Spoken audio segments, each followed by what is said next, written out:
Hey guys, आपका स्वागत है टारगेट सरकारी नौकरी चैनल पर। मैं हूं इरशाद अली।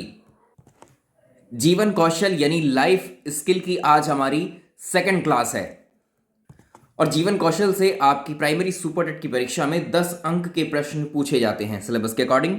और उसी पाठ्यक्रम में जो अगला टॉपिक आज हम कवर करेंगे वो है शिक्षक की भूमिका। एक टीचर का क्या रोल होता है एक बालक के विकास में। जीवन कौशल की पहली क्लास आप देख सकते हैं, चैनल पर प्लेलिस्ट अपडेट कर दी गई हैं जिसको आपने काफ़ी पसंद किया है। और ऐसे ही आप अपना इंटरेस्ट इन क्लासेस पर बनाए रखिए ताकि जल्दी से मैं इस विषय को आपको कंप्लीट कराऊं और जो अलग अलग विषय हैं आपके इस परीक्षा के सिलेबस में उन सभी को भी मैं ऐसे ही कंप्लीट करवाऊं। तो आपकी जिम्मेदारी परेशान होने की नहीं है, सिर्फ आपकी जिम्मेदारी ये है कि आप एक लाइक करेंगे और बाकी आप अपने फ्रेंड्स को भी बताएं कि यहाँ से वो पढ़ सकते हैं, यानी शेयर करेंगे।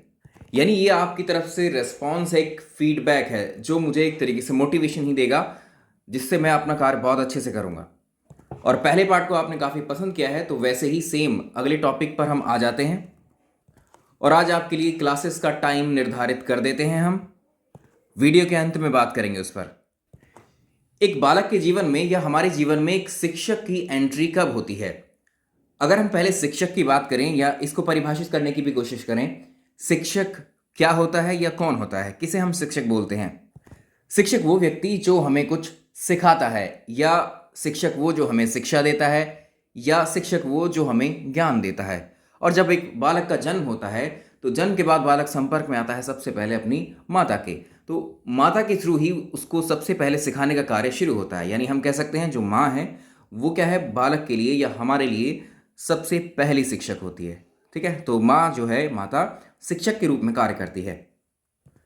तो एक बालक के जीवन में शिक्षक की क्या भूमिका होती है या उसके विकास में क्या भूमिका होती है एक शिक्षक की। और पूरे एजुकेशन सिस्टम में अगर हम बात करें, किसी भी देश में जो शिक्षा पद्धति होती है, जो एजुकेशन सिस्टम होता है, वो राष्ट्र के निर्माण में बड़ा महत्वपूर्ण योगदान देता है। कैसे? क्योंकि शिक्षा पाकर ही जो राष्ट्र के युवा नौजवान हैं वो अलग अलग फील्ड्स में जाते हैं। आईएएस, आईपीएस, अलग अलग सरकारी कार्यों में कहें, प्राइवेट कार्यों में कहें, वैज्ञानिक, डॉक्टर, इंजीनियर बनने के बाद ये राष्ट्र को बेहतर सुविधाएं प्रोवाइड कराने की कोशिश करते हैं। लेकिन ये सब आ कहां से रहे हैं? तो राष्ट्र के निर्माण में शिक्षा पद्धति का बहुत अहम रोल होता है। और पूरी शिक्षा पद्धति को अगर हम देखें, उसकी जो बैकबोन है वो एक टीचर है, एक अध्यापक है। एक अध्यापक राष्ट्र का निर्माता होता है। अल्टीमेटली ये पॉइंट है यहां पर। यानी एक बालक, एक व्यक्ति क्या बनेगा बचपन से ही अगर हम देखें, स्कूल में प्रवेश लेने के बाद से वो क्या बनेगा, इसमें उसकी सफलता की जिम्मेदारी जो है वो अल्टीमेटली किस पर आती है? अध्यापक पर ही आती है। तो वो किस किस तरह से एक बालक को कौन कौन सी फैसिलिटीज प्रोवाइड करवाता है या किस तरह से सिखाता है उसको, ये पूरा प्रक्रम हम जानेंगे अब। जो बालक बालिकाएं, या हम कह सकते हैं सिंपली एक बालक, तो बालक का जो भाग्य निर्माता है वो क्या है? वो शिक्षक ही कहलाता है। ठीक है, तो हमारे जीवन में या एक बालक के जीवन में शिक्षक की क्या भूमिका होती है। तो एक शिक्षक को जब हम समझते हैं, जो शिक्षक की भूमिका को अगर हम समझते हैं, तो ये अगर हम एनसीएफ को भी देखें 2005 को, उसके अकॉर्डिंग भी शिक्षक की भूमिका को डिफाइन किया गया है इन 5 पॉइंट्स में। जिसमें पहला पॉइंट है इसमें सुविधा प्रदाता, यानी शिक्षक क्या है? एक सुविधा प्रदाता है। बात करेंगे इन सब पर एक एक करके। दूसरा, वो एक मार्गदर्शक के रूप में कार्य करता है। तीसरा, वो एक परामर्शदाता के रूप में भी कार्य करता है। और वो एक अच्छा नेतृत्वकर्ता की भूमिका निभाता है और अनुश्रवण करता भी है वो। ये सब क्या है, इन पर एक एक करके डिस्कशन शुरू करते हैं अपना।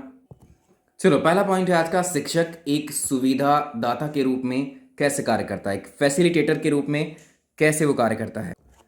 तो एक कक्षा में शिक्षक के द्वारा क्या क्या सुविधाएं एक बालक को दी जाती हैं। बालक का मतलब कहने का यहाँ पर ये है कि बालक और बालिकाएं दोनों उसमें शामिल हैं। क्योंकि कक्षा और विद्यालय में सबसे पहला जो कार्य, सबसे पहला जो उद्देश्य होता है वो बालकों को या बच्चों को सिखाने का कार्य किया जाता है। सबसे पहली और महत्वपूर्ण जो सुविधा, जो फैसिलिटी प्रोवाइड की जाती है शिक्षक के द्वारा कक्षा में या विद्यालय में हम बात करें, एक बालक के लिए ऐसा वातावरण क्रिएट करना जिससे वो सीख सके, सीखने के लिए सही वातावरण को प्रदान करना। हम कह सकते हैं कक्षा के वातावरण को अधिगम योग्य बनाना, make the classroom environment learnable. Classroom में आप गेम्स क्रिएट कर सकते हैं, ठीक है। जो विषय वस्तु होती हैं, अगर उन चैप्टर्स के साथ में अगर हम देखें, उनको गेम से कनेक्ट करके सिखाया जाए बच्चों को, तो ये बहुत इंटरेस्टिंग होता है। तो ये सब क्या है, ये अधिगम योग्य वातावरण एक तरीके से कक्षा का बनाना होता है इसमें। और जब बालक सीखने के क्रम में आता है, वो किसी बात को शिक्षक की जब सुनता है तो उसके मन में बहुत सारी जिज्ञासाएं उत्पन्न हो जाती हैं, बहुत सारे प्रश्न उसके दिमाग में आते हैं, क्योंकि वो चीज़ें वो पहली बार सुन रहा होता है। तो बालक बालिकाओं के मस्तिष्क में बहुत सारे अलग अलग प्रकार के विचार उत्पन्न होने शुरू होते हैं, यानी उनमें जो है जिज्ञासा शुरू होती है किसी चीज़ को जानने की। तो उन सभी जिज्ञासाओं को शांत करने का कार्य करता है एक शिक्षक। अगली जो सुविधा है वो बालक के लिए, तो बालक के जो प्रश्न हैं, बालक के पास कई तरह के प्रश्न होते हैं, कई बार की प्रश्न को पूछते हैं वो। तो बालक के प्रश्नों के उत्तर देना, बालकों की जिज्ञासा को शांत करना, कोई भ्रम जैसी स्थिति अगर पैदा होती है उनमें, तो उसको भी दूर करने का कार्य शिक्षक के द्वारा किया जाता है। तो ये सुविधाएं दी हैं एक तरीके से जो शिक्षक एक बालक को दे रहा है। क्योंकि अगर हम जिज्ञासा की बात करें, क्यूरियोसिटी की ही हम बात करें, तो सीखने के लिए पहला जो स्टेप है वो जिज्ञासा ही होती है। अगर आप अभी इस स्तर पर हैं, आप किस एज में भी हो सकते हैं अभी, अगर आप में किसी चीज़ को जानने की जिज्ञासा है, उत्सुक हैं आप किसी चीज़ को जानने के बारे में, उसमें रुचि रख रहे हैं, तो आप जल्दी इसको सीख पाएंगे। तो शिक्षक इस तरह की जिज्ञासा प्रश्नों के जवाब देकर के कह सकते हैं जिज्ञासा को शांत करने का भी कार्य करता है एक बालक के लिए। अब जब ये शिक्षण का कार्य शुरू हो ही गया है, यानी सीखने सिखाने की प्रक्रिया जब कक्षा में शुरू हो गई है, तो अब बच्चों से आप ये पूरी उम्मीद कभी नहीं कर पाएंगे कि जो आपने उनको बोला या समझाया या जो सिखाया वो पूरी तरह से एग्जैक्टली सेम ही करेंगे या पूरी तरह से उनको समझ आ गया। वो त्रुटियां करते हैं, गलतियां करते हैं बच्चे। तो लर्निंग प्रोसेस में, अधिगम के प्रोसेस में बच्चे गलतियां करते हैं, त्रुटियां करते हैं, और इन त्रुटियों को सही कराने का प्रयास एक शिक्षक करता है। यानी बच्चा सीखने के क्रम में जो गलतियां करता है, जो त्रुटियां करता है, उन गलतियों को दूर करता है एक टीचर। ये भी सुविधा एक बच्चे को मिलती है। कई बार आपने देखा होगा छोटे बच्चे, जैसे घर के माहौल के अकॉर्डिंग ही अगर हम देख लें, तो बच्चे जो हैं बड़ों से कई बार आपने देखा होगा डरते हैं, और कई बार अपनी बातें वो नहीं कह पाते हैं बड़ों से। लेकिन अगर एक स्कूल की कक्षा की हम बात करें, तो एक शिक्षक जो है, जो एक बालक है, उसको जो उसके जो विचार हैं उनको सामने प्रकट करने का भी एक अवसर देते हैं, जिससे बच्चा अपने विचारों को शिक्षक के सामने या दूसरे लोगों के सामने भी रख सके। तो बालक अपने विचारों को प्रकट करने का अवसर प्रदान करते हैं। ये कौन? शिक्षक। आप देखते हैं स्कूल में छोटी छोटी कक्षाओं से ही चीज़ शुरू हो जाती हैं। बालकों को छोटे छोटे डांस कॉम्पिटिशन्स होते हैं, है ना, और आप कह सकते हैं स्पीच कॉम्पिटिशन्स होते हैं, या कुछ और चीज़ें करवाई जाती हैं उनसे, या नाटकों का मंचन भी छोटे मोटे करवाया जाता है। वो यही होता है कि एक बालक को प्रदर्शन मंच की सुविधा भी प्रदान एक शिक्षक के द्वारा की जाती है। वही डिज़ाइन करता है कि बच्चे किस तरह के प्ले करेंगे, ठीक है, डांस है, कुछ भी है, तो एक बालक को प्रदर्शन मंच की सुविधा प्रदान करता है एक शिक्षक। अगर एक शिक्षक ने कोई चीज़ क्लास में बताई बच्चों को, ठीक है, वो चीज़ उन्हें कुछ समय के लिए याद रह सकती है, लेकिन अंततः देखेंगे कुछ दिन बाद वो उसको भूल जाएगा। लेकिन जो बात आपने बताई, अगर उसको किसी एक्टिविटी के फॉर्म में उससे आप करवाते हैं, कोई गतिविधि के माध्यम से उसको सिखा देते हैं, तो यही गतिविधियाँ उसका एक्सपीरियंस बन जाती हैं। और जो एक्सपीरियंस बन जाता है एक बार जीवन में, वो हमेशा के लिए, एक तरीके से हम कह सकते हैं कि वो हमेशा के लिए वो याद रहता है, उसको हम भूल नहीं पाते हैं। तो बालक को एक्टिविटीज़ के माध्यम से सिखाने की सुविधा भी शिक्षक प्रदान करता है। इसके अलावा बालक को संप्रेषण की सुविधा प्रदान करना, यानी सिर्फ ऐसा नहीं है केवल शिक्षक आया क्लास में और पूरी क्लास में उसने बोला, केवल शिक्षक ने ही बोला और क्लास खत्म हुई, वो चला गया। जो बालक हैं उनसे भी इंटरेक्शन, उनसे भी वार्तालाप, कन्वर्सेशन होना बेहद ज़रूरी है। यानी दोनों तरफ से आदान प्रदान होना ज़रूरी है, दोनों तरफ से वार्तालाप होना ज़रूरी है, बालकों का शिक्षकों से, शिक्षकों का बालकों से। तो ये कम्युनिकेशन स्किल को कनेक्ट कर रहा है, कल हमने डिस्कस किया था पिछली क्लास में ही। ऐसे ही बालकों को समूह वार्तालाप की सुविधा देना, अलग अलग ग्रुप क्रिएट कर सकते हैं आप, 5-6 बच्चों के, 4 बच्चों के एक साथ में। तो ग्रुप एक्टिविटीज़ के दौरान भी बच्चे आपस में बातचीत करते हैं, ठीक है, तो उससे भी क्या है, बच्चों को समूह वार्तालाप की सुविधा प्रदान की जाती है। तो ये सारे पॉइंट्स होते हैं एक सुविधादाता के रूप में, एक टीचर के द्वारा बच्चों को क्या क्या फैसिलिटीज़ दी जा रही हैं। अनअकैडमी लर्निंग एप्लीकेशन पर भी आप मेरी क्लासेस करते हैं, यहाँ लाइव क्लासेस मेरी चलती हैं। और यूपीपीएससी कैटेगरी में अगर आप बड़े परीक्षा यानी पीसीएस की तैयारी करना चाहते हैं तो अनअकैडमी में आप जो है सब्सक्राइब कर सकते हैं। और इसमें मेरा रेफरल कोड है IALI10, इसको यूज़ करके इसमें आप एनरोल कर सकते हैं, 10% का ऑफ आपको मिल जाएगा। और इस पर जो है इस कैटेगरी में अभी प्राइस हाइकिंग आने वाला है। अभी लेखपाल वीडियो और पुलिस कांस्टेबल एग्जाम के लिए 30% ऑफ चल रहा है, तो इसको आप अवेल कर सकते हैं मेरे रेफरल कोड पर, या साथ आप कॉम्बो ऑफर को भी चुन सकते हैं। तो इसमें डायरेक्टली आप एनरोल कर सकते हैं, जो मतलब फ्री में भी कर सकते हैं। ये प्रीलिम्स की जीएस की टेस्ट सीरीज़, पेपर 1 की स्कॉलरशिप टेस्ट सीरीज़ है। इसमें रैंक 1 आप लेकर के आते हैं तो आप डायरेक्टली प्लस में जुड़ जाएंगे। ये इस कॉम्बैट के थ्रू भी आप फ्री में अवेल कर सकते हैं पीसीएस के सारे कोर्सेज। तो यूपीपीएससी कॉम्बैट 27 मार्च को है आपका। ये एक लाइव टेस्ट है, ठीक है। 27 मार्च को दोपहर 12 बजे एक लाइव टेस्ट होगा 60 मिनट में, जिसमें आपको 70 क्वेश्चन अटैम्प्ट करने हैं। और इसमें आप अगर रैंक 1 से 3 के बीच में आती है तो आपको 10 लाख तक की स्कॉलरशिप इसमें प्रोवाइड की जाएगी 100%। 75% तो जो है रैंक जैसे जैसे कम होगी तो उसमें थोड़ा सा वेरिएशन आएगा, ठीक है। तो इसको आप ज़रूर ज्वाइन कीजिए। और इसको ज्वाइन करने के लिए आप अनअकैडमी में सर्च करेंगे लर्निंग एप्लीकेशन में यूपीपीएससी कॉम्बैट, और उसमें आप एनरोल कर लेंगे। एनरोल करने के लिए कोड मांगेगा, तो IALI10 ये कैपिटल में है, इसको आप यूज़ कर लीजिएगा। पिछले महीने जो है ये कॉम्बैट हुआ था फरवरी में, 3000 बच्चों ने इसमें पार्टिसिपेट किया था। और मतलब लगभग बहुत सारे स्टूडेंट्स हैं जिनको स्कॉलरशिप इसमें दी गई हैं। तो इसमें अलग अलग गिफ्ट्स भी हैं, तो इसको आप ज़रूर एनरोल कर लीजिए। इसके अलावा लेखपाल कांस्टेबल और वीडियो एग्जाम की भी स्कॉलरशिप टेस्ट सीरीज चल रही है अनअकैडमी पर, इनको भी ज्वाइन कर लीजिएगा, फ्री हैं ये। अनअकैडमी के बैच कोर्सेज भी चल रहे हैं, प्लस में आप चाहें तो इसमें भी ज्वाइन कर सकते हैं, लोअर पीसीएस, इसके अलावा पुलिस कांस्टेबल, लेखपाल। तो upper PCS, lower RO, UPSC, PET, लेखपाल, इन सभी की तैयारी अनअकैडमी पर आप कर सकते हैं, जिसमें आप मेरा रेफरल कोड IALI10 यूज़ करेंगे तो अभी 30% डिस्काउंट इस पर अवेलेबल है। इस कैटेगरी में 6 मंथ, 12 मंथ्स, 3 मंथ्स किसी में भी अवेल कर सकते हैं आसानी। तो हमने देख लिया सुविधादाता के रूप में। अब हम बात कर लेते हैं, अब हम बात करेंगे अगले बिंदु की, जो है शिक्षक एक मार्गदर्शक के रूप में, गाइड के रूप में कैसे कार्य करता है। क्योंकि शिक्षक को जो आने वाली पीढ़ियां हैं वो एक तरीके से, या जो जनरेशन है वर्तमान में, इसको भी वो पथ प्रदर्शक कह सकते हैं, उसको मार्गदर्शक के रूप में कार्य करता है, सही रास्ता दिखाने का कार्य करता है। तो बालकों को क्या करना चाहिए, क्या नहीं करना चाहिए, उसे किस दिशा में जाना चाहिए, किस दिशा में नहीं जाना चाहिए, ठीक है। कौन सा कार्य उसके लिए ठीक रहेगा, कौन सा कार्य उसके लिए ठीक नहीं रहेगा, ये सारी बातें शिक्षक बताता है, यानी वो गाइड कर रहा है, ठीक है। वो सही रास्ता बता रहा है, यानी सही दिशा बता रहा है। तो बालकों के मार्ग में जितनी भी लर्निंग के दौरान या जैसे भी उनके रास्ते में जो भी कठिनाइयाँ होती हैं बच्चों के सामने, बालकों के सामने, तो सबसे पहले शिक्षक ही उन्हें अनुभव करता है। शिक्षक अपने ज्ञान से उसको जान लेता है, अपने अनुभव से, कि बच्चे को क्या परेशानियां हैं, और उन कठिनाइयों को, परेशानियों को दूर करता है। इसलिए कहते हैं बच्चों के लिए जो है पथ प्रदर्शक के रूप में कार्य करता है। तो जो बालक होते हैं उनको लक्ष्य प्राप्त करने में भी सलाह देता है। स्कूल कंप्लीट हुआ या फिर बच्चों के छोटे छोटे जो गोल्स होते हैं उनको प्राप्त करने में वो सलाह देता है, एडवाइस करता है। तो लक्ष्यों की प्राप्ति में बच्चों के सामने कुछ समस्याएं आएंगी, ठीक है। किन किन बाधाओं को पार करना पड़ेगा, ठीक है। तो किस किस जगह पर एक शिक्षक बालक के साथ खड़ा रहेगा, ये सारी जो चीज़ें हैं वो एक शिक्षक के द्वारा मार्गदर्शक के रूप में एक बच्चे के साथ वो हमेशा खड़ा रहता है। विषय वस्तु की जो कठिनाई है उसको दूर करने में भी सहायक होता है। तो बच्चे को कई तरह की प्रॉब्लम्स हो सकती हैं विषय वस्तु से संबंधित, तो सारी कठिनाइयों को भी दूर करता है कौन, शिक्षक। अगला जो तीसरा पॉइंट है इसका, वो शिक्षक एक परामर्शदाता के रूप में, काउंसलर के रूप में कैसे कार्य करता है।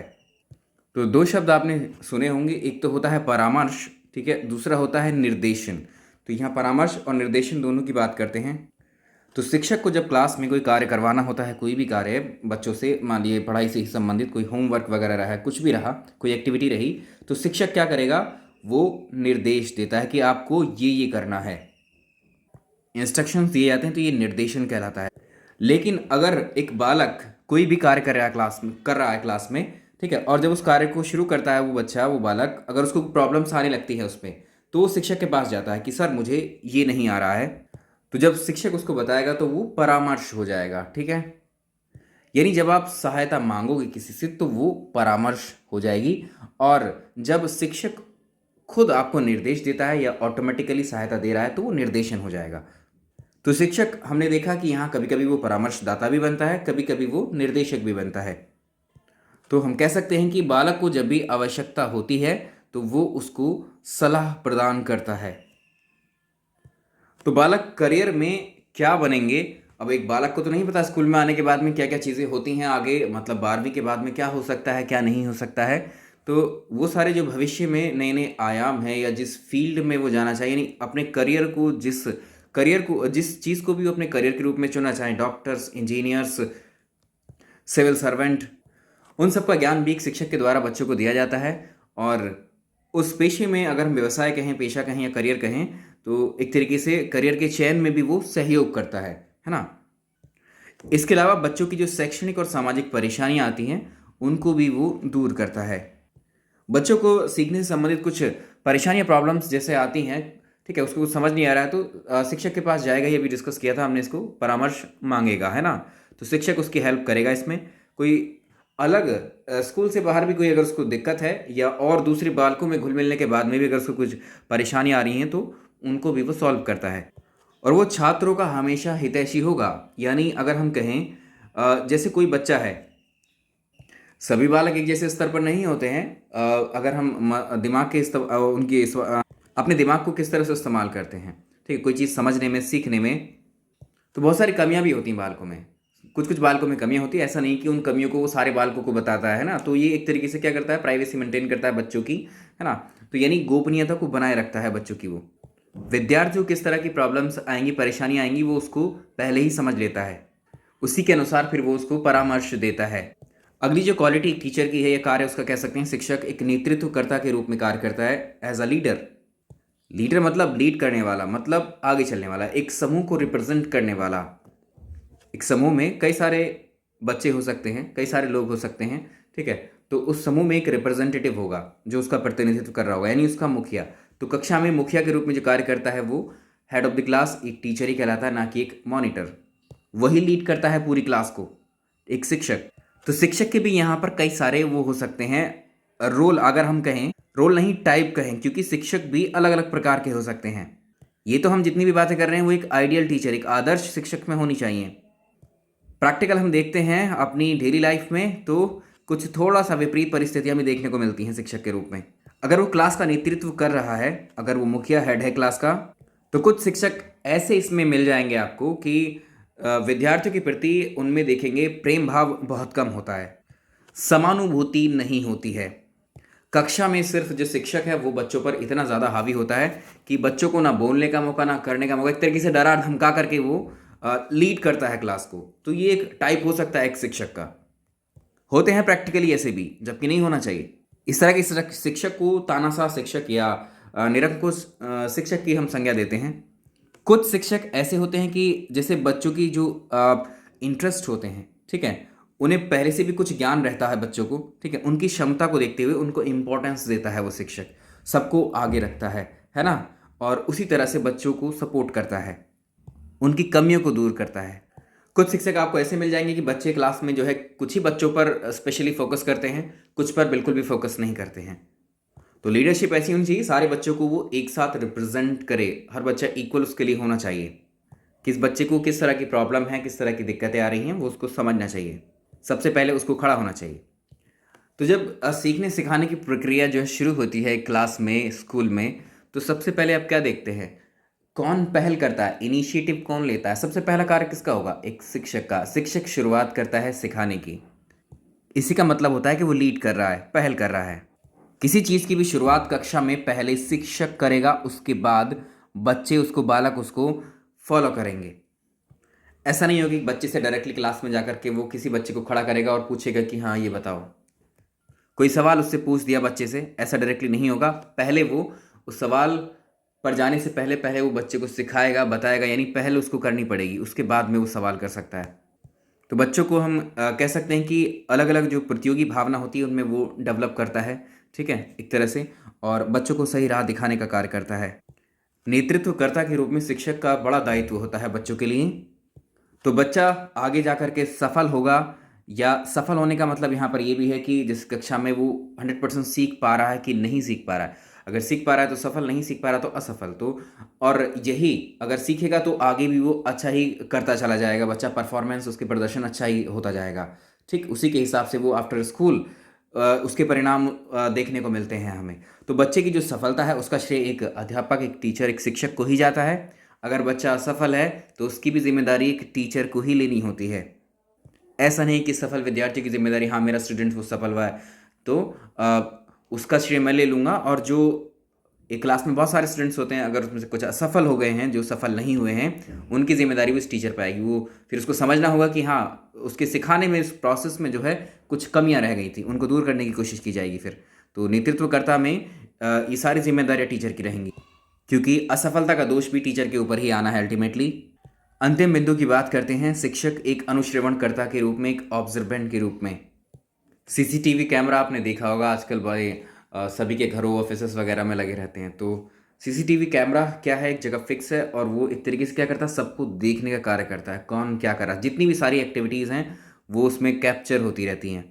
कहीं कोई चोर आया, किसी के घर में चोर ने प्रवेश किया, तो सब एक्टिविटीज़ उसमें रिकॉर्ड हो रही होती हैं। यानी वो कैमरा जो है नज़र रख रहा होता है। उस पर साफ साफ लिखा भी होता है कि आप सीसीटीवी कैमरे की निगरानी में हैं, यानी ऑब्जर्वेशन में हैं आप। यानी बच्चे जो भी कार्य करते हैं कक्षा में, सभी बच्चों पर एक शिक्षक का ध्यान रहता है कि कौन बच्चा क्या कर रहा है। ठीक है, तो शिक्षक की देख रेख में ही कार्य किए जाते हैं, और जो भी बाधाएं बच्चों को आती हैं, जो भी कमियां लगती हैं, ठीक है, तो वो ऑब्जर्व कर लेता है एक टीचर और उनको फिर दूर करता है। तो बालकों के मानकों का निर्धारण करता भी एक शिक्षक होता है। तो अनुश्रवणकर्ता का अगर हम मतलब जाने तो बालक जो है एक तरीके से क्या है, क्लास के अंतर्गत जो भी हमारी गतिविधियां हैं उस सबको देख रहा होता है, सब उसको पता होती हैं। ठीक है, ऑब्जर्व करता है उनको, उसी के अनुसार हमारी योग्यता का वो निर्धारण कर लेता है कि कौन सा बालक किस तरह का है। इसीलिए उसको बोलते हैं बालकों के मानकों का निर्धारण वो कर लेता है कि बालकों का स्टैंडर्ड क्या है। तो निंदनात्मक और उपचारात्मक शिक्षणकर्ता के रूप में भी वो कार्य करता है। यानी बालक बालकों की जो समस्याएं हैं, जो कमियां हैं, उन समस्याओं की वो पहचान करता है। ठीक है, पहचान करके उन्हें दूर करता है। उपचारात्मक शिक्षणकर्ता का मतलब होता है कि उपचार करने वाला, यानी कमियों को दूर करने वाला। तो ये उपचारात्मक शिक्षण हो गया एक तरीके से, सही सलाह भी वो देता है ना। तो ये टीचर की, एक शिक्षक की भूमिका होती है। ठीक है, अगर हम इनके प्रश्नों की बात करें तो प्रश्न बड़े सिंपल होते हैं इन टॉपिक्स पर। वो मैंने कहा है आपको, प्रश्न मैं सारे करवाऊंगा आपको। ठीक है, तो आज का जो टॉपिक रहेगा तो इसमें हम इतना ही डिस्कस करने वाले हैं। तो डेली अभी अगर हम बात करें, इस चैनल पर आपको जो क्लासेस मिलने वाली हैं, मैंने कहा था जो थ्योरी क्लासेस हैं वो मैं अभी आपको रिकॉर्डेड फॉर्म में ही प्रोवाइड कराऊंगा, ताकि आप बहुत आराम से उनको सीख सकें। ठीक है, समझ सकें। और जो इनके क्वेश्चंस की प्रैक्टिस होगी, कुछ कुछ चैप्टर्स की मैं साथ में ही करवा दूंगा, लेकिन उस प्रैक्टिस को मैं आपको लाइव करवाऊंगा। ठीक है, लाइव टेस्ट हम कराएंगे आपका अलग अलग विषयों का। जैसे एक सब्जेक्ट पूरा हुआ तो उसकी हमने लाइव क्लास शुरू कर दी टेस्ट की, ठीक, प्रैक्टिस की। तो ये टाइम टेबल आपका अभी डेली रहेगा। ठीक है, ये विषय चलते रहेंगे। टाइमिंग जैसे दोपहर में 12 बजे लाइफ स्किल की एक क्लास आपको अपलोड कर दी जाएगी। ठीक है, या सीडीबी कर दी जाएगी, तो आप समय से आकर इस क्लास को आप देख लीजिए। फिर इसमें से हम कुछ घंटे का गैप लेंगे, और ये शाम को 5 बजे, ठीक है, 5 PM पर हम अगली क्लास अपलोड करेंगे। ठीक है, ये इतने बजे ये क्लासेस अपलोड हो जाएंगी। और जो दूसरी क्लासेस रहेगी, इसमें अगर हम बात करें तो साइंस की क्लास, ठीक है, आपकी साइंस विज्ञान की क्लास रहेगी। ठीक है, विज्ञान काफ़ी लोगों को पढ़ना है, तो विज्ञान की क्लास 5 बजे अपलोड हुआ करेगी। और रात 9 बजे 9 PM पर जो आपकी क्लास अपलोड होगी वो आपकी करंट अफेयर्स की रहेगी। ठीक है, 30 नंबर का है, सबसे महत्वपूर्ण है करंट अफेयर्स की। ठीक है, बड़ा हिस्सा है। तो ये सब्जेक्ट लाइफ स्किल ऐसा नहीं कि बहुत लंबा समय लूँगा मैं, 3 से 4 दिन में ख़त्म हो जाएगा। ठीक है, साइंस को भी हम वैसे ही पढ़ेंगे। तो रिकॉर्डेड क्लासेस का मतलब यही है कि आपका समय ज़्यादा व्यर्थ ना किया जाए, मतलब आपका समय जो है ज़्यादा किल ना किया जाए, उसको जो एग्जैक्टली आपके पास पहुंचना चाहिए वो आपको मिल जाएगा। ठीक, इसके बाद प्रैक्टिस तो मैं आपको करवाऊंगा ही, वहाँ आप चाहें कितना भी लंबा सेशन को रख सकता हूँ मैं, लेकिन कंटेंट अभी एक बार आपके पास पहुँच जाए। यहाँ पर भी साइंस में आपको फिज़िक्स है, केमिस्ट्री है एंड बायोलॉजी है। केमिस्ट्री बायोलॉजी किसी की भी क्लास आ जाएगी, आप चिंता ना करें इसको। जो पीछे क्लासेस अभी हुई हैं, आप में से बोल रहे हैं सर ज्योग्राफी रह गया है, वर्ल्ड ज्योग्राफी और इंडियन ज्योग्राफी के चैप्टर्स हैं, तो उसकी चिंता मत करें आप। मुझे पता है आपका कितना मैंने आपको कराया है और कितना बाकी है। जब मैंने आपको बोल दिया है एक बार सारे कराएंगे तो कराएंगे ही, ठीक है बस। लेकिन ये डिमांड तो आपकी है कि सर ये भी कराइए वो भी कराइए, और मैंने बोला है मैं कराऊंगा, लेकिन आपकी जिम्मेदारी जो डेली रेगुलर आप लोग वॉच कर रहे हैं इन वीडियो को, ठीक है, सभी विद्यार्थियों से मेरी ये रिक्वेस्ट है, मैं विनती कर रहा हूँ फिर से, आप एक लाइक ज़रूर कर दिया करें, बस लाइक और शेयर। और ये पीडीएफ्स आपको मिलते रहेंगे टेलीग्राम में, जल्दी ही इनको हम अपलोड करते चलेंगे ताकि आपको पढ़ाई में काफ़ी मदद मिल सके, ठीक है। तो बने रहिएगा इन क्लासेस पर, सारे विषयों की तैयारी में बार बार रिपीट करता रहूँगा हर क्लास में, ठीक है। अभी इसको फॉलो करते हैं, ठीक है, अभी इसको फॉलो करते हैं लाइफ स्किल साइंस और करंट अफेयर्स को। जैसे ही लाइफ स्किल कंप्लीट हो जाएगा इसी क्लास को रिप्लेस कर देंगे हम सीडीपी से, ठीक है। लाइफ स्किल की जगह कौन ले लेगी, सीडीपी ले लेगी। और बहुत इंटरेस्टिंग वे में आ रहे हैं इसको लेकर, चिंता मत करिए, ठीक है। आपने पढ़ा ही नहीं होगा इस तरह से, बस मुझे इस बार आपके सपोर्ट की ज़रूरत रहेगी। बस आप इस बात को सीरियसली थोड़ा सा ले लीजिए, सिलेबस को लेकर के सीरियस मत रहिए, वो सारी सीरियसनेस मेरी रहेगी। आपको पाठ्यक्रम को कैसे पूरा कराना है, कितने दिन में पूरा कराना है, ठीक है। एग्जाम से पहले और रिवीजन भी करा देना है।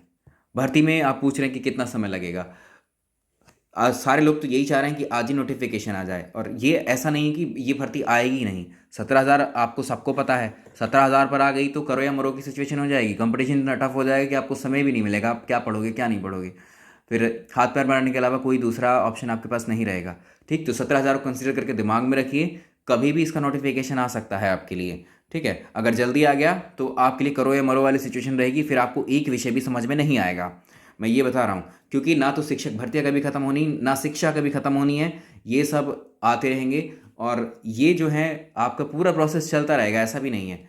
एक शिक्षक भर्ती मान ली यूपी में नहीं है, केवीएस की हैं, DSSB की हैं, ये सब का ख़त्म होती हैं क्या, रीट की हैं, तो आप लोग तैयार क्यों नहीं करते खुद को।